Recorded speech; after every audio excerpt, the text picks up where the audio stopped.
안녕하세요. 가수 장문국입니다.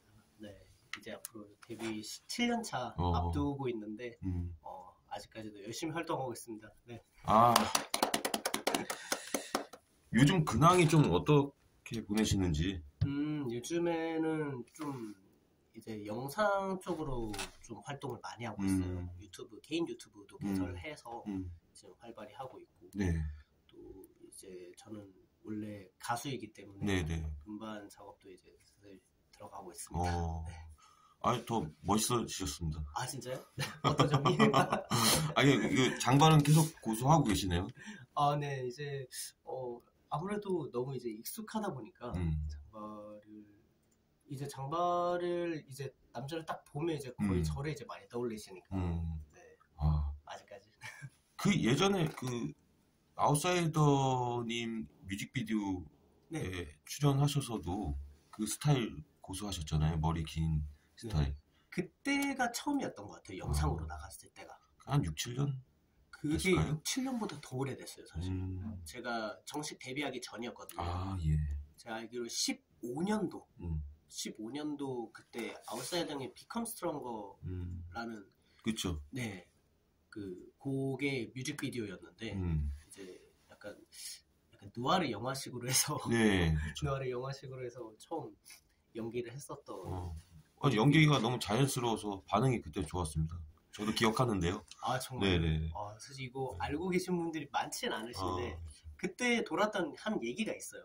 예. 제가 키가 갑자기 뭐 180이다, 190이다 예. 이런 얘기도 이제 많이 되게 커 보이셨어요. 맞아요.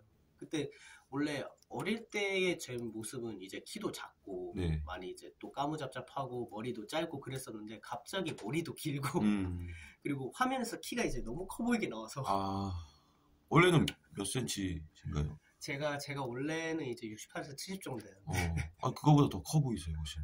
감사합니다. 그래서 그런 얘기가 한번 돌아가지고 네네. 저도 좀 당황했었죠 그때. 네. 근데 일부 팬분들이 네. 그 축구 스타 이승우 씨랑 좀 닮았다라고 하는데 좀 공감하시나요? 저는 원래 생각을 안 하고 있었거든요. 네네. 생각 안 하고 있었는데 네네. 이제 봤는데 이제 만약에 이승우 선수께서 머리를 기르신다면 되게 비슷할 것 같다 이제 생각도 들고 이제 막 그런 사진들도 많이 보내줘요. 네네. 캡처나 막 사진도 많이 보내주는데 점점 시간이 가면 갈수록 이목구비가 비슷한가 생각도 들고. 아니 두 분 뭐 다 잘생기셨으니까 좋은 거죠 뭐. 아니 근데 뭐 저도 말씀을 이건 안 꺼내려고 하는데 사실 슈퍼스타 K에서 이통령이라는 칭호를 받으셨잖아요. 네네네. 그걸 뭐 통령이라고 말씀드리면 좀 실례일 수 있지만 어쩔 수가 없어서. 근데 그 이후에 좀 아티스트로서 좀 어떤 길을 걸어왔는지 좀 몇 년 동안 좀 어떻게 걸어왔는지 좀 소개 부탁드리겠습니다. 원래는 슈퍼스타 K에 나갈 때만 해도 그냥 힙합 딱 하나만 생각을 했었는데 장르적으로.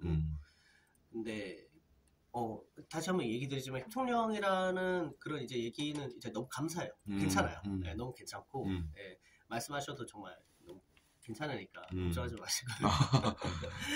그때는 항상 힙합만 생각을 했었는데 이제 시간이 지나고 이제 다른 음악들도 이제 접하다 보니까 내가 되고 싶은 거는 어쨌든 다양한 장르를 아우르는 가수 겸 연예인이 내가 꿈이었구나라는 생각이 들었거든요. 네. 그래서 그 앨범 뮤직비디오 그 이후에도 좀 작품 앨범 활동 이런 걸 또 하셨나요? 그때 Become Stronger 네네, 그 이후로? 네, 맞아요. Become Stronger 때 이후에 제가 16년도에 제가 처음 싱글을 발매를 했었죠. 힙통령이라는 싱글을 이제 발매하면서 본격적으로 제가 가수 활동을 시작을 했는데 그 시작을 하면서도 같이 예능이랑 병행했었어요. SNL. 네, SNL 같은 프로그램 예능이랑 같이 병행하면서 음악도 하고 내가 하고 싶은 예능도 하고 이런 모습을 계속 보여드리면서 그 이후에 이제 프로듀스 101 참가로 넘어간 것 같아요. 그건 알고 있습니다. 네. 사실 힙통령 때부터 일부 분들이 뭐 가십거리 취급하는 분들도 있었어요. 근데 좀 어떻게 극복을 하셨나요? 사실 사람들의 관심을 받기가 되게 쉽진 않은 건데 좀 이것 또한 제가 어쨌든 제 스스로 기회라고 생각을 했어요. 이렇게 관심을 받는 것 또한 물론 그 당시에는 되게 기분이 좀 되게 어떻게 보면 좀 좋지 않고 좀 힘들기도 했지만 어릴 때니까 네, 너무 어릴 때 16살 때였으니까 그렇죠. 너무 어릴 때여서 좀 그런 생각도 들긴 했지만 이거를 앞으로 내가 좋은 모습을 보여준다면 사람들의 인식도 바뀌지 않을까라는 생각을 되게 많이 했었거든요. 그래서 앨범도 힙통령이라고 내실 정도면 네. 그래도 뭐 그게 상처는 아니었던 거네요. 비단 상처뿐만은 아니었던 거 같고 네. 상처만은 아니었었고 뭐 일부는 분명히 있지만 처음에 그 아웃사이더 형이랑 같이 이제 곡 작업 이제 얘기를 진행했을 때도 데뷔 앨범의 제목을 뭘로 하면 좋겠냐. 일단은 곡의 내용은 네가 지금까지 음악을 하고 싶었던 얘기를 담는 게 맞는 것 같다. 너가 진짜 제대로 된 음악을 시작한다라는 시작을 한다고 하면은 그게 그 메시지가 맞는 것 같다고 얘기를 하셨거든요. 그러면은 전 딱 하나 떠오르는 게 그냥 힙통령이었어요. 저를 가장 많이 기억해주는 그렇죠. 사람들이 기억해주는 그 힙통령이라는 이제 어떻게 보면 친구 그런 사람들로부터 얘기를 들으면서 제 음악 인생이란 게 아예 완전히 바뀌었거든요. 그래서 그 이름을 알릴 수 있는 계기가 됐고 네, 계기가 됐고 그거밖에 생각이 안 났어요, 제목이 솔직하게. 네. 근데 어쨌든 간에 문봉님은 래퍼시잖아요. 네. 그러니까 래퍼라는 게 제 개인적인 생각은 또 힙합 장르를 통해서 솔직하게 얘기하는 또 음악이니까 네. 또 속일 필요는 없다고 저는 보거든요. 네, 맞아요. 솔직하게 하는 음악. 네, 기자님 말씀해주신 대로 정말 딱 그거였거든요. 솔직하게 다 얘기를 하자. 다 얘기를 하자는데. 그렇죠. 근데 좀 사실 그 노래는 저 개인적으로 되게 아픈 노래예요. 저한테는. 저한테 되게 아픈 노래. 어릴 때 어떤 일이 있었고 그런 걸 고스란히 다 담아내다 보니까. 힙통령이라는 곡이요. 예. 고스란히 이제 제 아픈 거를 더 많이 담아냈다고 생각을 해요. 네. 담아내다 보니까 나중에 이제 곡을 들을 때도 저도 되게 좀 눈물이 나고 네. 라이브를 한 번 했었었는데 좀 몇 번 했었죠. 이제 버스킹 때도 했었고 행사에도 했었는데 사실 좀 밝고 즐거운 노래도 아니다 보니까 좀 그 노래를 부를 때는 좀 가슴이 약간 미어지는 것도 좀 있었고 지금도 들으면 되게 그래요. 네, 개인적으로 좀 되게 아픈 노래예요. 뭐 알리는 기회도 됐지만 힙통령이라는 단어가 마음 한켠엔 또 상처인 부분도 사실 솔직한 건 맞으니까. 그럼 어느 부분이 좀 마음을 찌르는지. 근데 뭐 전체적인 맥락들이 다 비슷한데 월스나 곡들은 거의 다 비슷한데 뭐 사람들이 이제 저에게 개인적으로까지 전화해서 이제 뭐 욕설이나 이런 걸 했던 것들부터 시작해서 이제 많이들 아시는 이제 인터넷에서 밈이나 이제 현실에서 제가 학교를 다니고 있을 때였으니까 이제 친구들이랑도 이제 좀 많이 멀어지는 그런 것들이 좀 많았어요. 개인적으로. 네, 그런 것들을 다 얘기를 담아내다 보니까 개인적으로 아픈 노래일 수밖에 없는 것 같아요. 그렇죠. 동년배들과 좀 사상 같은 게 좀 이게 멀어질 수밖에 없는 거니까.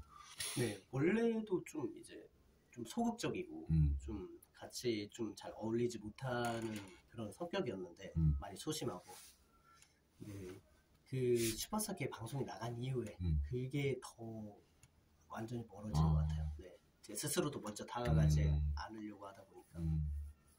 근데 그래도 음악으로 극복을 하신 거죠? 그쵸. 아무래도 그 얘기를 어쨌든 솔직하게 담아서 냈으니까. 네. 그 근래에 그 어머님께서 돌아가셨던 걸로 알고 있는데 좀 그때 충격이 많이 크셨을 거라고 보거든요. 네, 아무래도 좀 어머니는 제가 갖고 있는 거의 모든 것이었어요.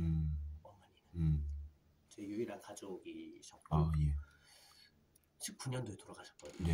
이제 그냥 5월이니까 딱 이제 4년이 되는 건데 우리가 또 그 당시에 좀 되게 많이 할 일들도 개인적으로 되게 많았는데 이제 어머님도 아프시고 하니까 말 그대로 정말 이제 정신없이 그냥 지냈던 것 같아요. 제가 이 일에 집중을 해야 되는데 또 아프시니까 그 병 간호도 또 가야 되고. 그렇죠. 그래서 또 원래 지병이 있으셨고요. 네, 원래 저는 몰랐는데 제가 그 프로듀스 번호를 이제 참가를 했을 때 어머니께서 회사에만 이제 몰래 알려주신 거예요. 이제 좀 많이 아프시다. 아프셔서 이제 암 수술을 이제 했다라고 이제 말씀을 하시더라고요. 그때 처음 이제 수술하시고 이제 또 항암 치료하고 또 재수술도 하시고 그렇게 이제 계속 치료를 하셨거든요. 네. 그 어머님께서는 문봉님을 좀 음악적으로 좀 응원을 많이 해주셨는지. 아니요. 처음에는 진짜 제가 음악하는 걸 정말 싫어하셨어요. 제가 음악하는 거를. 더군다나 이제 어릴 때 그런 좀 사람들에게 안 좋은 얘기들도 많이 듣다 보니까 좀 아예 문이 많이 닫힌 상태셨는데 그럼에도 불구하고 제가 하고 싶은 일을 제 스스로 이제 하겠다고 이제 계속 어쨌든 도전해서 이제 하나 둘씩 이제 기회를 잡아가는 모습을 보시다 보니까 그때부터는 이제 응원을 해주시는 것 같아요. 네. 그때부터 처음에는 정말 반대가 심하셨고 음악 할 거면 그냥 집에서 나가라고 얘기를 하셔서 그 정도로 되게 많이 반대하셨던. 왜냐면 제가 더 상처받을까 봐. 근데 음악으로서 진실성을 보여주셨고 또 잘 하시는 모습 보시니까 또 응원해 주신 거라고 보거든요. 네. 제 앞에서는 사실 정말 티 안 내시거든요. 티를 안 내셨는데 이제 주변 분들이나 아니면 이제 제가 안 보이는 이제 다른 사람분들과 이제 얘기를 할 때는 제 얘기를 되게 많이 하셨다고 얘기 들었어요. 그렇군요.